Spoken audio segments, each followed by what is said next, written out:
Nós estamos com um suprimento de parlamentares da oposição. Nós pedimos reunião, por exemplo, de aumento de BB. Você está chamando a sua famosa reforma fiscal, e não é reforma fiscal, é reforma fracasso.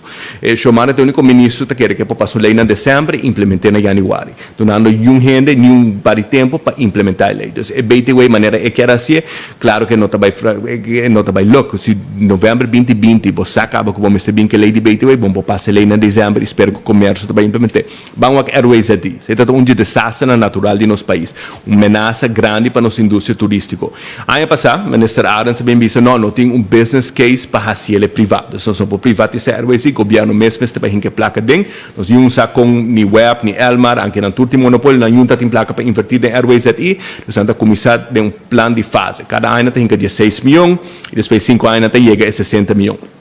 Agora, aqui chamada vai com o recurso de 16 milhões, nós não temos placa para seguir com a renovação da planta de Airways aí, e nós temos o ministro Arens também disse, não, agora nós vamos buscar um business case para privatizar a Airways. Mas ano passado, que não tinha um business case. Então, o ganhamento de assim na hobby com a mestra lubida aqui com a bisa e não pode de bom linha. Nós vamos querer um país que depende da indústria turística. A Airways é a ameaça mais grande para a nossa natureza. Um partido que campanha fortemente para a natureza e aqui não está aceitar para ser bem.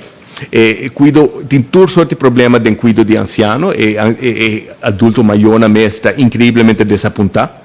Não há banho de água fria, maneira alguma de nada bisame, e nós não estamos com uma versão, o que nós estamos com um tapamento para purba, o barco não se ainda. Os meninos aqui quando estão guardando para bula fogo. E essa é uma vista também, ministro Waiver, nota 8 barcos, tem que cada ministério está indo na mesma direção, você está de um barco. Então, se botar qualquer barco está indo na direção não adequada, botar mais estreito para iceberg, botar bula fogo. Deus bota track para conclusão. Você sabe não pode hundir tudo dos bandas.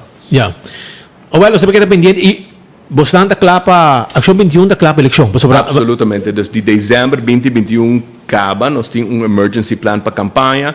Obviamente agora que nós também começar a acelerar tudo coisa e a preparação. Mas assim começa assim. Sim, mas casa seguro na 2023 nós também tem eleição. Então, me quer o governo ainda falta full escândalo de Aruba Reis para Bindilante e tudo coisa. De Glambert.